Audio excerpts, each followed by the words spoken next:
shkelën kodin penal të shoqërisë dhe që më pas u izoluan nga civilizimi. Cilado qofte shkuara e tyre mbrapsht, të gjithë këta individ kanë fituar admirimin ton për guximin e padiskutuar të arratisjeve të tyre.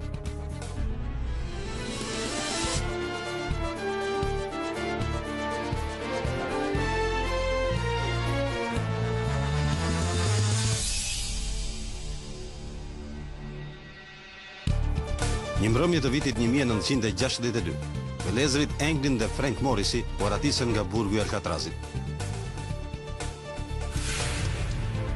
6 muaj më vonë, John Paul Scotti notoi përmes rrymave të tmerrshme të gjirit të San Franciscos drejt bregut.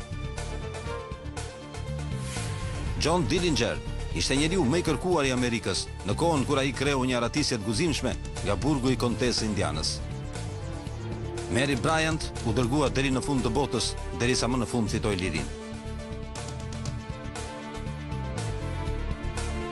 Të gjithë këta kriminal kërkuan me çdo kusht lirinë dhe sfiduan hekurat e burgut për ta fituar përsëri atë.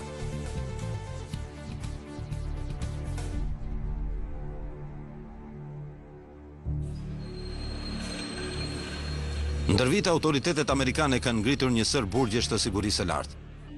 Më famkeqe është ai i Alcatrazit. Ai shtrihet në 2 kilometra torturuese larg bregut të San Franciscos. Vetemri i tij, Alcatraz, shënjon vrazhdësinë dhe humbjen e shpresës.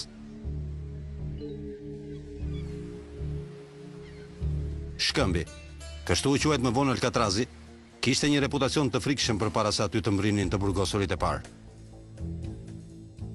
Edgar Hoover e kishte konceptuar atë si burgun me mbikëqyrjen maksimale dhe privilegjet minimale.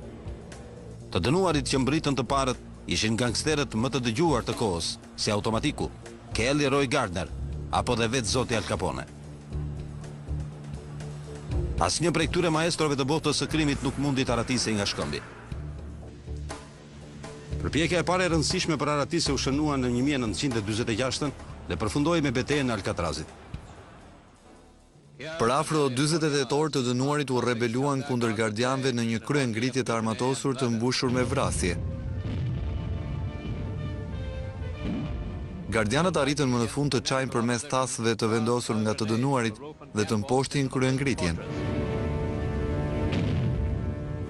Falënderimet të merituara për këta gardian, 2 prej të cilëve ranë në betejë dhe afro 15 të tjerë u plagosën. Ndërkohë në morgun e burgut ndodhen 3 të dënuarit të cilëve ju morën për herë të fundit shenjat e gishtënive. Një fund i merituar kundër egërsisë në Alcatraz. Të arratiseshe nga Alcatrazi ishte mjaft e vështirë, para së gjithash për shkak të sigurisë së lartë.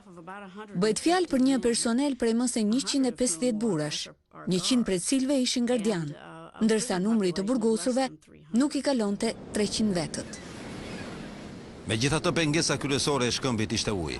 Shumica e njerëzve nuk mund të nëtojnë për 2 kilometra, dhe kjo shtrirje e këtij deti të pashpirt përshkohet nga rrymë aq të forta sa mund të zbrapsin edhe të arratisurit më të vendosur.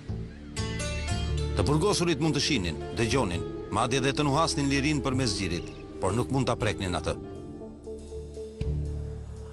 Shkëmbi nuk ishte më aq mikpritës nga brenda. Qelit me nga një person rritën mjaft ndjesinë e izolimit. Në vitin 1962, 3 njerëz mposhtën sistemin e Alcatrazit. Frank Morris, një ajdut bankash, kishte mundur të arratisej 11 herë nga burgjet të tjera, përpara se të mbrinte në Alcatraz. Vëllezërit Anglin, Clarence dhe Johnny, nga Raskini i Floridës, kishin vjedhur një bank në Alabama. Edhe ata ishin arratisur disa herë. Because of their escaping from reform school, për shkak të arratisjes së tyre nga qendrat e reformimit, burgjet shtetërore apo atyre lokale, John dhe Clarence Anglin përfunduan në Alcatraz. John and Clarence Anglin wound up on Alcatraz. Menjëherë pas mbritjes në vitin 1961, Alan West, një djalosh i dënuar, i ftoi ata të bashkoheshin në planin e arratisjes. Anglinët punuan së bashku si një skuadër, ndërsa Westi dhe Morris në një tjetër. Secili prej tyre kishte në qeli një gyp ajrimi me përmasa 10 me 20 cm. Plani bazë ishte të deportonin përmes betonit në anën e pasme të qelive për të futur në korridor me qëllim që të hapnin në rrugën deri në fund të murit të qelisë dhe jashtë gypave të ajrimit. And out one of the ventilation ducts. Veglat kryesore të punës që përdorën ishin lugët e mprehura. Clarence Anglin dhe 3 taratisurit e tjerë gërmuan secili muret e qelive vetjake, duke u kujdesur njëkohësisht që puna e tyre të mos diktohej nga gardianët. Reputacioni i shkëmbit si një fortesë e paththyeshme nuk i përgjigjej vetë strukturës së godinës. Të çajë çimento nuk ishte dhe aq e vështirë sa mund të besohet. Ka disa vende në qelitë e burgut në cilat betoni mund të shkëputet vetëm duke përdorur gishta. Gërmimi kërkon muaj të tërë pune. Duket se pothuajse gjysma e burgosurve ishin në dieni të asaj që po ndodhte. Sipas mendimit tim, gati 150 prej të burgosurve e dinin se çfarë do të ndodhte, sepse ata arrinin të dëgjonin gërvishtjet dhe të dëgjonin shpimet. Qelit ishin të ndara nga një korridor qendror që thirrej Broadway. Të burgosurit e bardhë ishin në njëra anë, kurse në tjetrën ishin zezakët. Kjo do të thotë se të burgosurit me ngjyrë i shihnin këta njerëz kur gërmonin jashtë qelive të tyre. E megjithatë, ata nuk i kallësuan. Dikush, me sa duket, kujdesej për të mbajtur urtë të burgosurit me ngjyrë. Ky njeri ishte Bombi Johnson, Al Capone i zi i Harlemit, i cili ishte burgosur prej mjaft kohësh dhe që shihej shpesh të bisedonte me vëllezërit Anglin.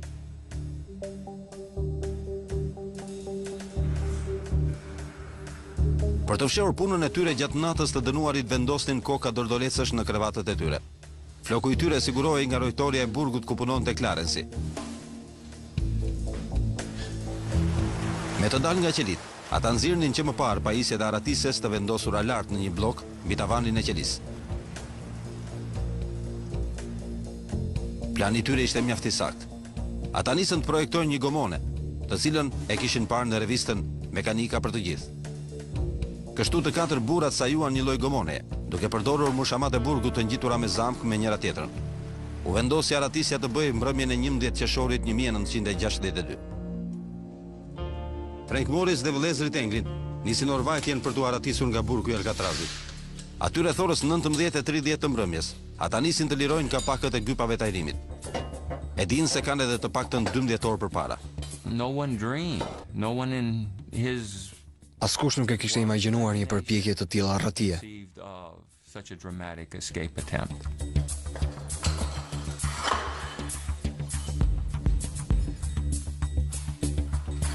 Të 3 burrat e dinin se çasti kishte ardhur tani më shumë se kur. Ata punuan me kujdes, por gjatë një gërvishtje u krijua një zhurmë që mund të rrezikonte të diktoheshin nga të burgosurit e tjerë apo të zbuloheshin nga gardianët.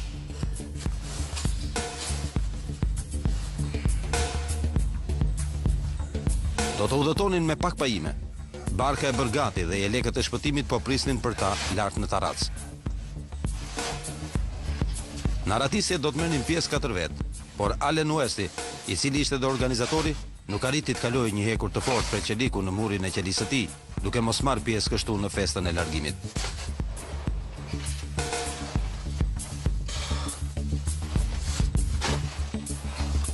Kjo ishte pika kulmore e 12 muajve të duruara gërmimesh dhe planifikimesh. Saktësisht, në orën 22:30 të mbrëmjes, një zhurmë mbytur u shton përmes qelive. Oficeri Albert Young, duke menduar se zhurma vinte nga spitali i burgut, shkon të kontrolloj, por nuk dallon asgjë. Në fakt, zhurma ishte shkaktuar gjatë zbritjes së mushamave nga çara e taracës. Lëvizja tjetër do të ishte padyshim zbritja nga çatia, dhe për këtë ata zgjodhen oxhakun e furrës për t'u kacavjerur poshtë. Kishin me vete litar, kështu që ja dolën ban të zbrisnin pa ndonjë vështirësi të madhe.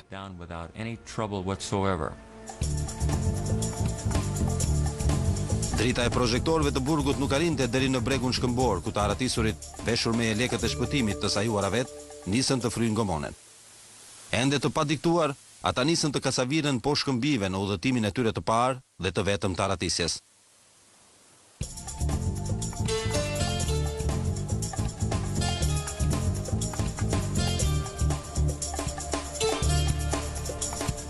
Temperatura e ujit ishte 15 gradë Celsius. Batica ishte në të përfunduar, ndërsa deti relativisht i qetë. Frank Morrisi, Johnny dhe Clarence peshonin të 3 së bashku afro 200 kg. Deri këtu gjithçka kishte ecur sipas planit.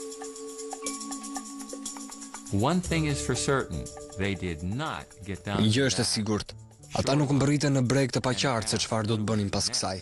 Madje as që e kishin menduar se mund të mbyteshin. Dy vëllezërit Anglin, në veçanti, ishin të mësuar me ujin.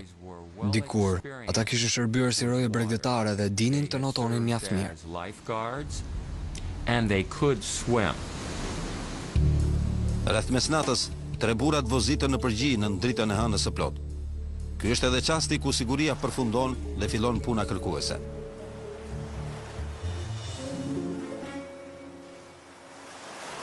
Alarmi lëshohet mëngjesin tjetër, pak pas agimit, duke u lejuar të aratisurve një avantazh prej 9 orësh. Ata telefonuan sa kaq babain tim nga qendra e kontrollit. I mat më vonë më rrëfeu se ai e kishte ngritur telefonin me frikë, pasi kishte një parandjenjë se diçka nuk shkonte. Brenda pak orësh drejt për drejt nga shkëmbi, u mbajt një konferencë shtypi. Pa gjetur rehat në kariget ku ishin ulur, Wardeni dhe asistenti i tij më në fund u detyruan të pranojnë se për herë të parë në historinë e këtij burgu, 3 të dënuar ishin arratisur. Foto të Clarensit dhe John Anglinit së bashku me Frank Morrisin u shpërndan në të gjitha organet e shtypit dhe agjensitë e zbatimit të ligjit në vend. Filloi kërkimi. Por pavarësisht nëse të 3 burrat do të kapeshin të gjallë apo të mbytur, miti i pathyeshmërisë së shkëmbit do të shpartallohej përgjithmonë. Rojet bregdetare nisën sa kaq kërkimet në gjë për ndonjë shenjë të trupave. Në kontinent arratisja përbënte një lajm të jashtëzakonshëm. Gazetat e San Francisco se botuan lajmin në faqe të parë. Arratisen nga Alcatrazi me një luk. Për të mos u dukur qesharak, Biroja Federale e Burgut kërkon një përgjigje, dhe madje shumë shpejt. Burgu kontrollua funde krye për të siguruar se të 3 burrat nuk fshiheshin ende brenda në shkëmb.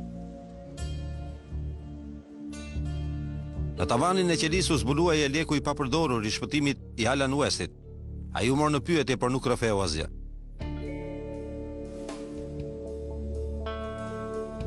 Rryma që kalonte Alcatrazin mesnatën e 11 qershorit mund ta kishte shpën gomonen drejt urës së Golden Gate në hyrje të Gjirit, ndaj dhe kërkimi u përqendrua në atë zonë. Por nuk u gjet asnjë trup. Kërkimi shndrohet kështu në një lojë pritje. I vetmi zbulim i rëndësishëm u bë 11 ditë më vonë. Një shuk mushamash prej gome u gjet në vendin e quajtur Fort Concrete, shumë afër urës. Ishte një elek shpëtimi i bërvet, i ngjashëm me atë që u gjet në tavanin e burgut. Ditën tjetër një motobarg e burgut zbulon një elek të tretë. Vallë 3 burrat i kishin flakur vetë këta elek apo i kishin humbur pasi ishin mbytur. Ka disa teori mbi atë se çfarë i ndodhi Morrisit dhe vëllezërve Anglin pas arratisjes. Një teori e përhapur nga Byroja Federale e Burgjeve ishte mbytja e të arratisurve. Ky institucion dëshironte aq shumë që amerikanët ta besonin këtë version. Sipas kësaj teorie, zamka që mbante të ngjitur gomonen u shpërbë. Kështu të 3 burrat e gjetën veten në ujë shumë kohë përpara se të mbërrinin në breg. Të arratisurit e kishin vjedhur zamkën nga biblioteka e burgut. Ajo përdorej për të ngjitur librat dhe ndoshta nuk e kishin marrë parasysh se do të vepronte në kontakt me ujin. Sipas kësaj teorie, gomonja do të shkatërrohej menjëherë pas nisjes. Jeleku i shpëtimit mund t'i mbante ata për disa kohë mbi ujë, por nga ana tjetër ai i pengonte të notonin. Të pamësuar me ujin, të 3 burrat do të pluskonin derisa trupi nuk do të duronte temperaturën e ulët dhe muskujt do të bllokoheshin.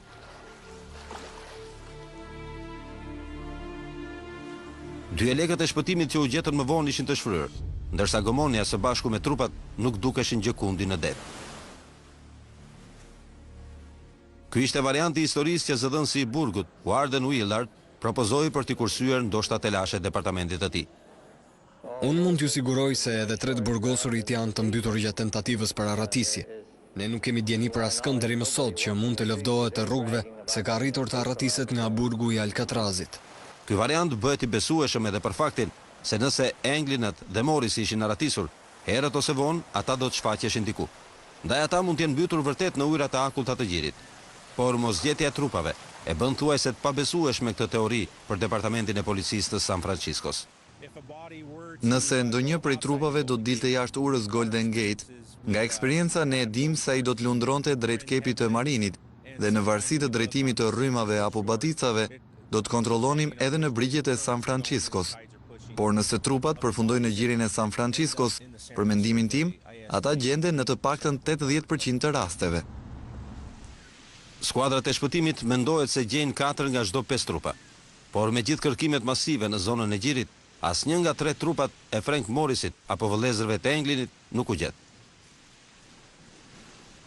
The drowning theory Teoria e mbytjes mbetet e paprovuar për faktin se nuk u gjet asnjë trup, dhe meqense janë të 3 të tillë, për të cilët byroja e burgjeve këmbgulse janë mbytur, kjo teori bëhet edhe më qesharake. it's getting more and more ridiculous.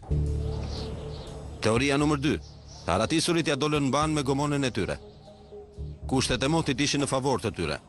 Në orën 22 të mbrëmjes të aratisjes ishte një baticë ulët ideale për gomonën e lehtë. Gjatë baticave të ulta kemi diferencë mjaft të vogël tërheqjeje dhe vërshimesh, çka sjell paksim të rrymave shtytëse apo tërheqëse, rrjedhimisht edhe më pak forcë që pengon lundrimin. Të 3 burrat ishin të fortë dhe të përgatitur. Distanca nga shkëmbi drejt bregut ishte vetëm 2 kilometra. Udhëtimi nuk mund të ketë zgjatur më shumë se një orë. Gjatë kësaj kohe nuk ishte lëshuar asnjë alarm në shkëmb, dhe askush nuk ishte në kërkim të taratisurve.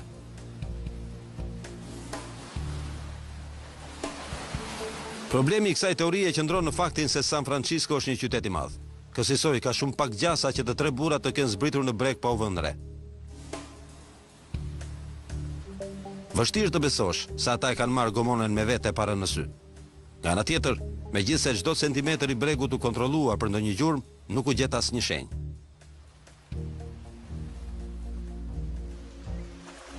Ekziston megjithatë një mundësi e tretë intriguese.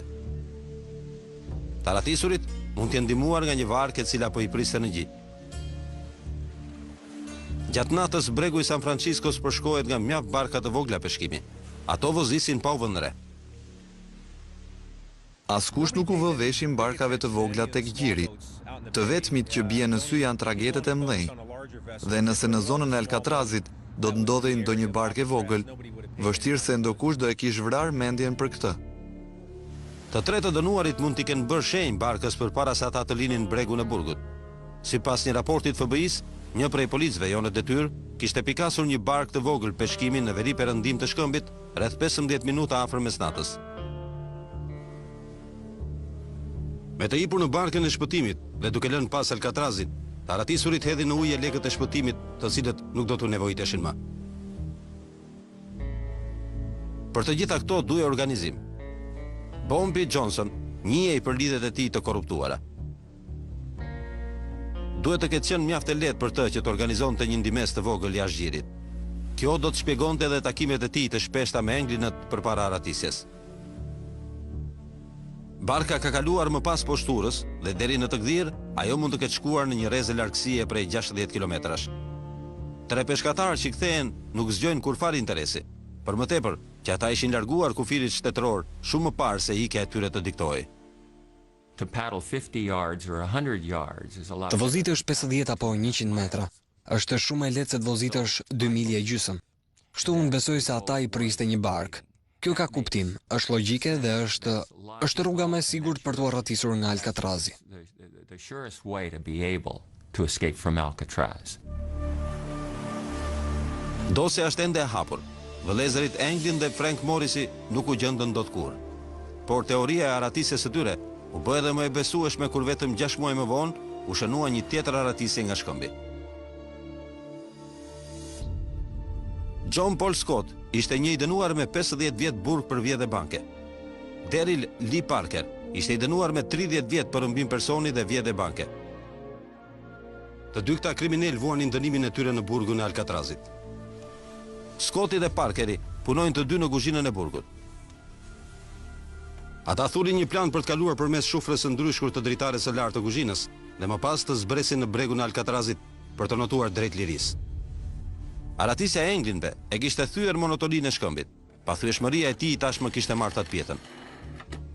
Beglat e tyre të punës ishin tepër origjinale.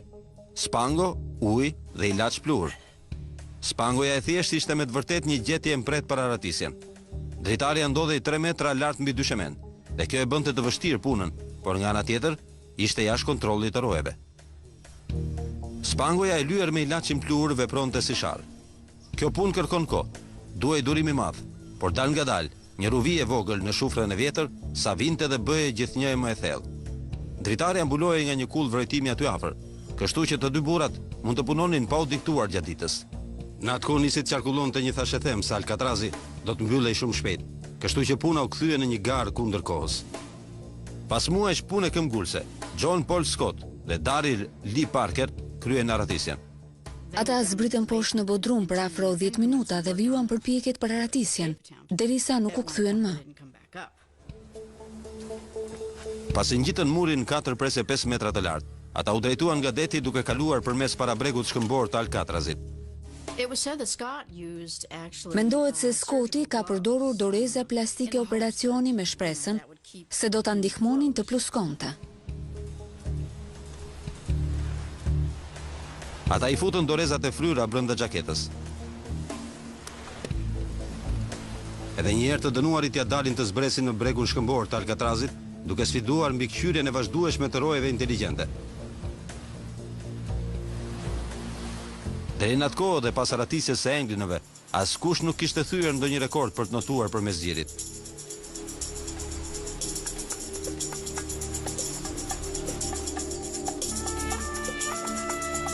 Është mes dimri, dhe ky është një akt dëshpërimi i këtyre njerëzve. Unë mendoj se askush nuk futet në ujë me idenë se do të mbytet, por me besimin se do t'ja dalë mban.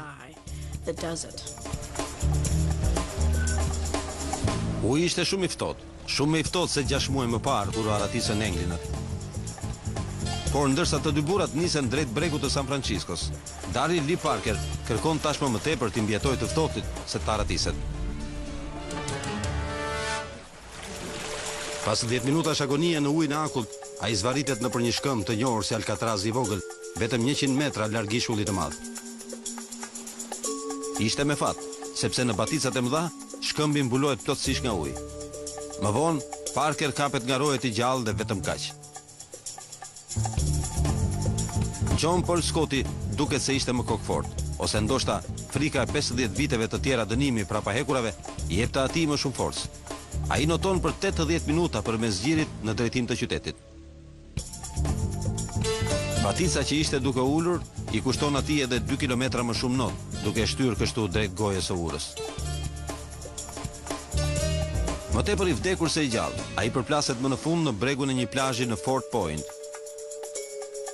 Alarmi ishte lëshuar që kur Scotti ishte duke notuar në ujë.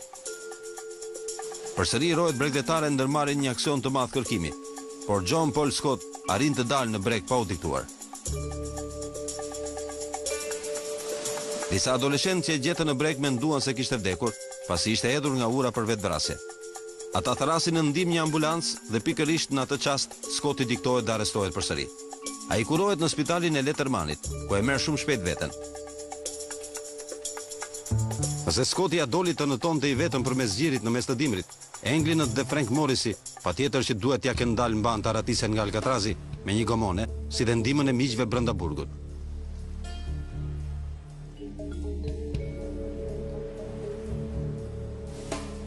Ky mbetet një prej mistereve më të mëdha të pazgjidhura, por unë vërtet mendoj se vëllezërit Englin ja kanë dalë mban të arratisen, dhe se ata janë ende gjallë.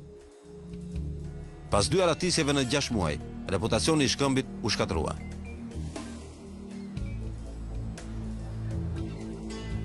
Autoritetet federale nisën transportimin e të dënuarve në burgje të tjera më moderne të vendit.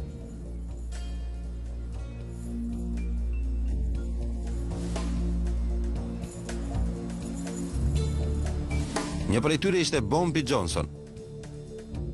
Ai vdiq 6 vjet më vonë, duke marrë pjesërisht me vete sekretin e arratisjes së vëllezërve Englin dhe Frank Morrisit. Dhe si për ironi të fatit, Alcatrazi nuk kujtohet sot për sigurinë e tij të lartë, por për arratisjet.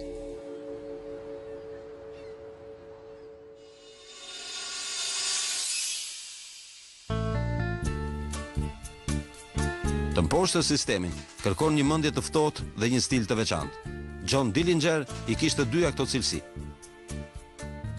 Dillinger thoshte se unë ty mos shumë pak, nuk pi shumë dhe i vetmi ves që kam, është se e kënaqem kur vjedh banka. John Dillinger lindi në vitin 1903 në një zonë fshatare të Indianës. Jeta në perëndim ishte e vështirë. Në moshën 21 vjeçare, ai kapet duke vjedhur një ushqimore. Nën vitet që pasuan i kalon në qendrën e reformimit të Indianës.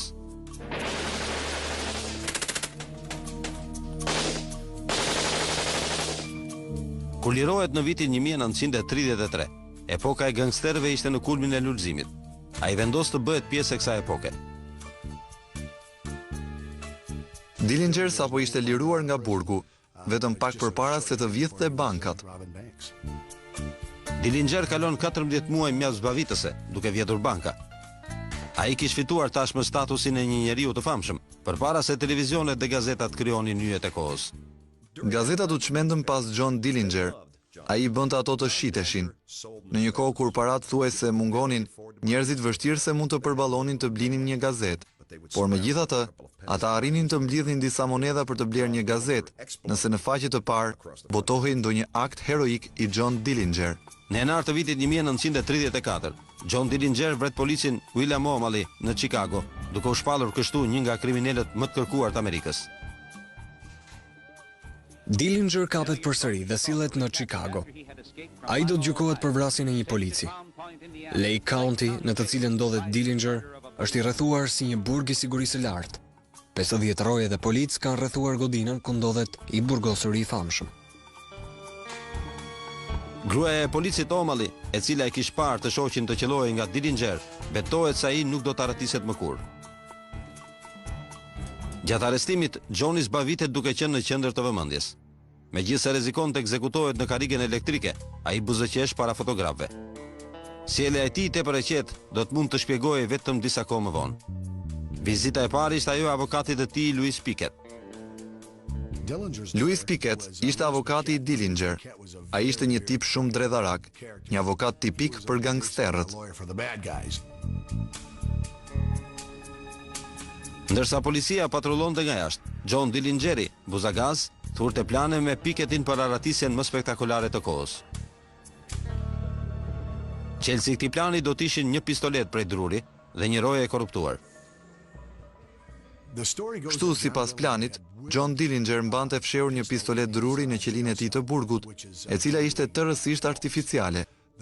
Arma u fut fshehurazi nga avokati i tij Louis Pickett me ndihmën e një gardiani të quajtur Ernest Blanc. Dhe kështu Ernest Blanc futi fshehurazi armën false në qelinë e John Dillinger. Dillinger mendonte të arratisej vetëm me një pistolet false dhe të shpëtonte 50 burrave të pajisur me armë të vërteta. Vetëm 6 javë pas arrestimit, Dillinger ndërmerr aksionin e arratisjes. Ai ishte në qeli kur aty kalon gardiani i turnit. Ishte një burr i vjetër që pastronte qelit. Dillinger pasi afrohet, e mbërthen dhe i ngjesh pistoletën prej druri në brinj, duke e kërcënuar se do ta qellonte nëse nuk do të hapte derën. Kështu portieri Sam Kahon bën siç i thot. Pasi hap derën, Dillingeri e shtyn përsëri brenda në qelin bosh. Më pas, Dillinger e pyet me qetësi për planimetrinë e ndërtesës së burgut. Ai vazhdon kështu lojën me pistoletën false dhe me rojet e tjera, dhe më pas i mbyll të gjithë brenda.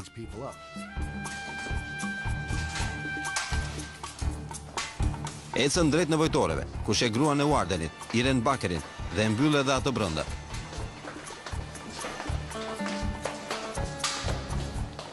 Dillinger arriti të kyç mbi 30 persona brenda qelive. Për masat e korrupsionit brenda burgut nuk do të merren vesh asnjëherë. Por në çastin kur Dillinger i drejtohet makinës së mbushur me benzinë të sherifit Lillian Holly, askush nuk mund të dyshonte më se ai kishte paguar për të gjithë planin e arratisjes. Pikërisht pas kësaj, Dillinger bën një gabim. Ai kalon me makinë kufirin shtetëror dhe drejtohet për në Illinois. Duke kaluar kufirin nga një shtet në një tjetër, ai shkeli një prej statuteve të reja federale, atë të kalimit të palishëm, për t'u shmangur ndjekjes penale. Ky gabim e bëri arratisjen një çështje federale, çka solli agjentët e FBI-s në terren dhe angazhimin e qeverisë federale në përpjekjet për të kapur të arratisurin. Drejtori Hoover duke mbikëqyrur poligonet e qitjes. Edgar Hoover dhe të famshmit agjent armatosur bëhen tani pjesë e operacionit të kërkimit për kapjen e hajdutit të bankave. Hooveri emëron agentin special Melvin Parvis për të drejtuar operacionin e kapjes. Sipas gojdhënave dhe thashethemeve brenda dhe jashtë FBI-s, zoti Parvis ju dha me mishe me shpirt ndjekjes së Dillingerit, duke marrë pjesë personalisht në çdo operacion. Parves i dështoi në operacionin e parë në Little Bohemia Lodge. Pas një dy luftimi të gjatë me policin, Dillingeri arrin të shpëtojë më së miri, duke lënë 2 të vdekur nga pala tjetër. Aratisja e rriti edhe më shumë reputacionin prej kapataiu guzimtar të Dillingerit. Dillinger i dukej vetja si Douglas Fairbanks, përpiqej të mbahej dhe vishej mjaft mirë. Ishte skimatar dhe i pashëm dhe tregohej i sjellshëm me femrat gjatë vjedhjeve, duke e konsideruar veten një tip kavalieri. Më 2 qershor, vetëm 20 javë pas aratisjes së tij të bujshme, Dillinger shkon në teatrin Biograf në Chicago, i shoqëruar nga 2 femra. Ishte shfaqja e filmit Melodrama e Manhattanit, që bënte fjalë për një gangster magjepsës, rol ky interpretuar nga Clark Gable. Anna Sage banon shumë afër teatrit Biograf. Ajo do të njihet më vonë si zonja në të kuqe. Polly Hamilton është e dashura aktuale e Dillingerit. Ndërsa filmi mbaron aty ku Clark Gable ecën drejt karrikës elektrike, Dillinger nuk e di se Anna Sage i kishte telefonuar Melvin Parvesit herët atë mbrëmje. Agjentët e FBI-s janë duke pritur jashtë teatrit. Në orën 22:35 të mbrëmjes, Dillinger del nga teatri me Paul Hamilton në krah dhe Anna Sage në krahun tjetër. Sage vetëm sa e ka prekur Dillinger. Ajo e dinte fare mirë se çfarë po ndodhte. Ana e tërheq Polin nga njëra anë. Dillingeri ecën përpara dhe zbulon se ka rënë në grask.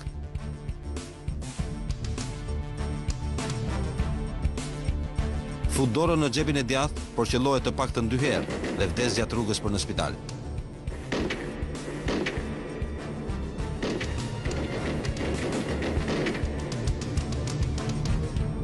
Agenti i FBI-s e kishte kapur njeriun e tij.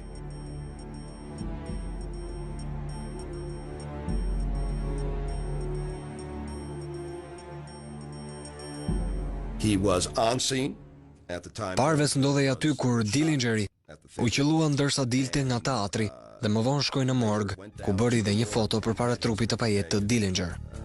With Dillinger's corpse. Një nga plumbat e kishte shpuar në kokë dhe kishte dalë poshtë syrit të djathtë.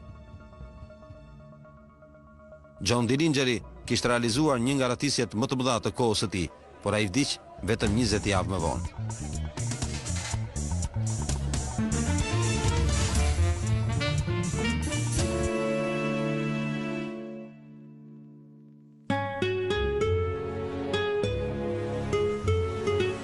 Dy shekuj më parë, ky ishte ndëshkimi i rrept që u jepej të dënuarve.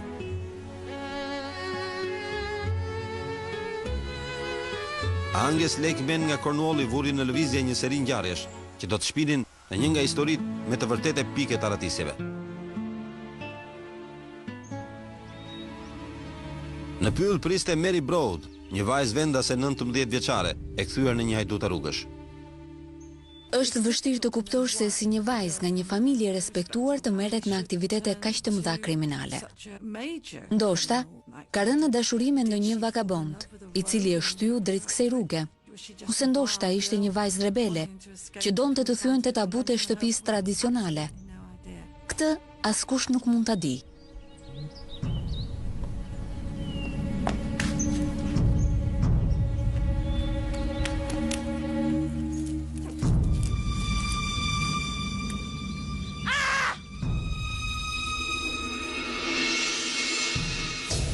Mugging, in effect, 18th century mugging. Mary Broad vjedh një kapele mëndafshi dhe disa sende të çmuara që arrinin një vlerë për 11 gineas. Sipas gazetës lokale, Sherborne Mercury, Mary arrestohet dhe dërgohet për gjykim. Është viti 1786. Krimi në atë kohë përbënte një kërcënim serioz për shoqërinë. Njerëzit po braktisnin tokat për të dyndur drejt qyteteve. Këto lëvizje shkaktuan trazira të mëdha pasi mungonin parat për të ushqyer, ndërsa qeveria ishte friksuar se idetë amerikane do të përhapeshin edhe në Angli. Kolonitë amerikane sapo kishin fituar pavarësinë nga mbreti George. Mosbindja civile po përhapej mjaft në vend. Nëse Mary do të shpallej fajtore për plashkitje, nuk mund të shpresonte për mëshirë. Gjyqi zgjati më pak se një orë. Brenda vetes ajo e dinte vendimin, përpara se gjykatësi të vendoste kapelen e zezë ceremoniale. Mary dënohet me vdekje për plashkitje pasurie dhe sulm kriminal ndaj Agnes Lekmenit. Dënohet me vdekje. Gjykatësi urdhëron që ajo të dërgohet në burgun Exeter dhe që aty në vendin e ekzekutimit, varje në litar deri në vdekje. Ajo beson se brenda javës do të ngjitet në qiell pranë krijuesit. Por fati ja kurseu jetën Merit. Dënimi me vdekje u zëvendësua me internim në një prej kolonive britanike të përtej detit, në ishullin e sapo zbuluar të Australisë.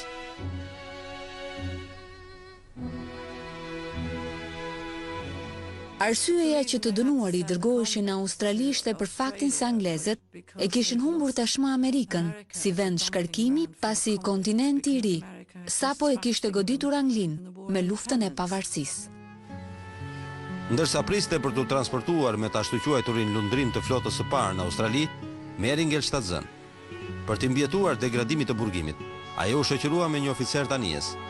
Ky ishte rasti i parë, i do të përsëritet edhe më vonë.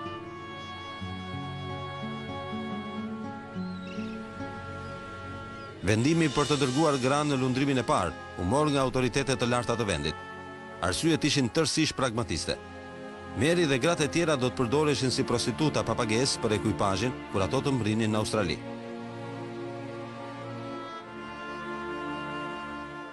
Sipas kësaj ideje, prostitutat pa pagesë, duke kënaqur seksualisht meshkuj, do të paksonin mundësinë e rebelimit të këtyre të fundit. Këto gra konsideroheshin si llumi i shoqërisë. Ato ishin vetëm disa të dënuara dhe nuk kishin asnjë vlerë. Nga ato pritej vetëm të kryenin këtë detyrë. Të dielën më 13 maj 1787, flota e parë nis lundrimin nga Portsmouth drejt Australisë me 568 meshkuj dhe 191 femra në bord. Me anijen e sekuestruar nga tregtia e skleverëve, flota nis lundrimin drejt botës së njohur. The voyage was about 15,000 miles. Rruga ishte gjatë 15.000 milje. Ata lundruan përmes Rio de Janeiros dhe më pas në Cape Town dhe pastaj në oqeanin jugor të Roaring Fortes. Të dënuarit në katin e poshtëm të anijes nuk e dinin se ku po shkonin dhe as që e dinin se çfarë do të ndodhte lart. Lëkundjet e detit, njerëzit që rendin vërdall dhe të tjera si këto, duhet të kenë qenë mjaft të frikshme për ta. Taking in sail and so on. So it must have been very frightening for them. Marinarët në kuvertën e anijes Charlotte kishin avantazhin të gëzonin ajrin e freskët dhe dritën e diellit, ndërsa poshtë kushtet ishin të tmerrshme, veçanërisht për një grua shtatzën. Pas 4 muaj udhëtimi, Merit i filluan dhimbjet e lindjes. Lindja e fëmijës në anijen e të dënuarve që vazhdonte udhëtimin drejt Australisë duhet të ketë qenë një nga përvojat më të llahtarshme. Në fakt, fillimisht gratë duhet I bindeshin gardianëve që t'u hiqnin prangat nga kyçet e këmbëve në mënyrë që të arrinin të lindnin. Mary është e izoluar mes fëllëqësisë dhe mbeturinave. Për të dënuarit nuk shpërndahet uji I pastër dhe I freskët. Dhe sigurisht, nuk jepej asnjë qetësues për dhimbjet. Madje, asaj ish dashur të lindë atje, në mes të grumbullit të njerëzve. Më 8 shtator, sipas ditarit anijes, Mary Braud, një e dënuar, lindi një vajzë të shëndetshme. Ajo e quajti fëmijën Charlotte, duke I dhënë emrin anijes. Ende lidhur me zinxhir, Mary as e ka idenë se sa do të zjas udhëtimin në det, apo se çfarë pret pas kësaj. Më në fund, pas 8 muaj lundrimi, mbrojtuesit shohin bregun australian. Flota ankoron në gjirin e Botanis në nënvëzhgimin e indigjenëve vendas. Të gjithë udhëtarët shpresojnë se tmerret e këtij udhëtimi kanë marrë fund. Femrat e dënuara besojnë se nuk mund të ketë më keq se ky udhëtim I skëtershëm, por gabojnë. Vajza dhe gratë që patën kaluar muaj të tërë në kushte të padurueshme, dolën dhe u pastruan. Ato lan flokët dhe me çdo gjendej veshën rrobat më për të qenë që kishin. Zbritën në breg me emocione të papërmbajtur dhe të ngazulluara që më në fund këtij udhimi i kishte ardhur fundi. Ndërkohë meshkujt ishin lëshuar përpara fuqive me rum dhe kur zbritën në breg, nisi një përdhunim masiv i tmerrshëm. Mary i shpëtoi masakrës. Ndërsa flota ishte duke u ankoruar për vetëmbrojtje, ajo ra dakord të martohej me një prej të dënuarve. Ajo u martua me William Bryan, një djalë nga anët e saj, që njihej si i fortë dhe i ashpër, dhe që nuk i kursente grushtet. Nuk besoi se ka patur ndonjë dashuri romantike në këtë histori. Mendoi se ajo thjesht u tregua një e mbijetuar, mendjen prekt. Mary kishte bërë një zgjedhje me mend. William Bryant ishte një prej të ardhurve të parë me aftësi vërtet të dobishme. Njohuritë e tij si peshkatar ndihmuan në mbijetesën e kolonisë së re. Pas një viti, Willie dhe Mary bëhen me një tjetër fëmijë, një djalë të cilit ia vun emrin Emanuel. Por familja vuante për ushqim. Kushtet e tyre tetesës ishin tepër të folliqura dhe primitive. Ata ndërojnë veç të aratisen. Kupa mbushet kur Willie kapet duke vjedhur ushqim për familjen. Ai ndeshkohet me 100 goditje kamzhiku. Për të mbjetuar, Mary dhe Willie duhet të aratisen nga deti. Ata kishin nevojë për një hartë dhe busull. Një anije holandeze është në port. Kapiteni i saj, Detmer Smith, ka qenë për një kohë të gjatë në det. Për të disatën herë, Mary ka ndis një tjetër mashkull për të arritur qëllimin e saj. Mary ju dha kapitenit anijes holandeze nga i cili arriti të siguroj disa gjëra praktike, si një pushk dhe disa pajisje të domosdoshme për lundrim. Harta tregon Australinë dhe në veri ishuj lindor indian të kolonive holandeze. Ato bëhen pyksënimi aratisjes së saj.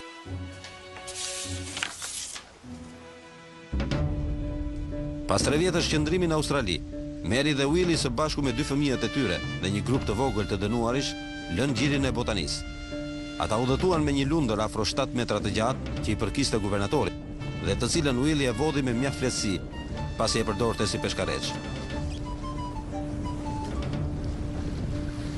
Filloi kështu një nga udhëtimet më të mëdha detare. Kjo është për Mary shija e parë e lirisë, që pas ngatëresës me Agnes Lakemenin 5 vjet më parë.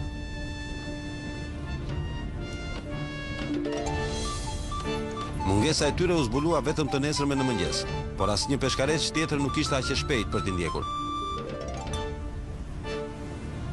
Me të ngritur velat, ratisurit nisën udhëtimin e rrezikshëm drejt bregut lindor të Australisë. Will Bryan ishte i vetmi që merrte vesh nga deti, përveç Merit, e cila ishte arritur në four-way dhe mund të voziste, t'u jepte rremave apo të tjera si këto. Udhëtimi vazhdon prapa shkëmbit të madh, ku dallg vigane të shkaktuara nga musonet kërcënojnë peshkaregjën e vogël dhe të hapur. Ata qetësohen vetëm kur më në fund erërat pushojnë. Përveç natyrës, ata janë të shqetësuar edhe nga vendasit armiqësor që i pengojnë të zbarkojnë në breg për të siguruar ujë të freskët dhe të pishëm. Aratisja është kthyer kështu në një luftë për mbijetesë. I think Mary was the prime mover in this. It was Mary's determination. Mendoj se Mary ishte forca lëvizëse në gjithë këtë. Ishte vendosmëria e saj dhe forca e karakterit që i bënte të ecnin përpara. Kjo duhet të ketë qenë. Kur erërat filluan përsëri, ata lundruan edhe 1200 miljet e fundit nga Australia verilindore, përmes detit të Timorit, deri në ishujt e kolonive holandeze të Indisë lindore. Will Bryant kishte një busull. Nuk kishte as këndmatës, as kronometër dhe as tavolin. Kishte vetëm një hartë të vogël dhe unë mendoj se si një kornishman i vërtet, ishte mjaft i shkathët nga natyra. Për 69 ditë në ujë, ata lundruan mbi 5000 kilometra. Ky është udhëtimi më i shquar që është bërë ndonjëherë me një bark të hapur. Ata zbarkojnë pikërisht në vendin që po kërkonin. Janë më në fund të lirë, por liria e Mary Bryant nuk zgjat shumë.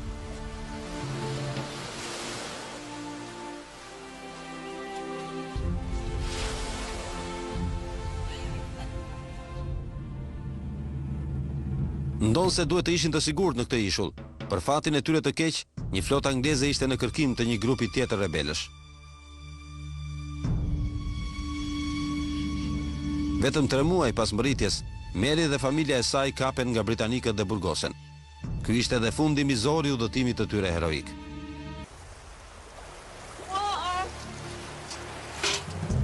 Në anije Mary merr goditjen e saj më të rëndë. Charlotta, vajza që ajo kishte lindur gjatë udhëtimit të parë, vdes gjatë kthimit për shkak të kushteve të neveritshme. Mund ta merrni me mend se si ndihej Mary, e cila në atë kohë ishte vetëm 26 vjeç.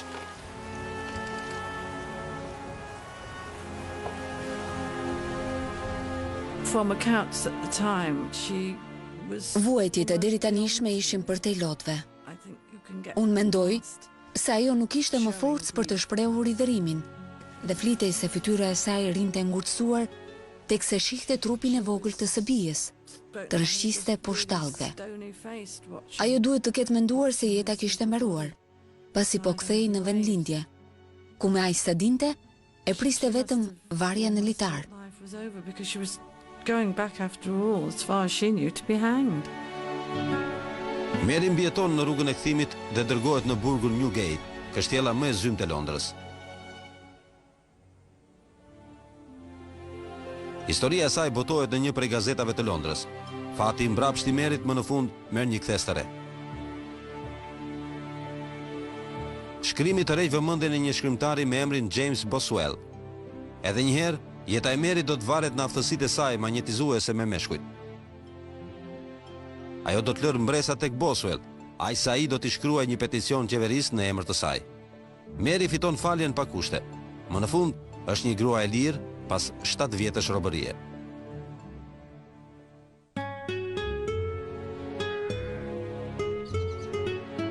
Ajo kthehet në Cornwall me 10 sterlina në vit të ofruara nga James Boswell.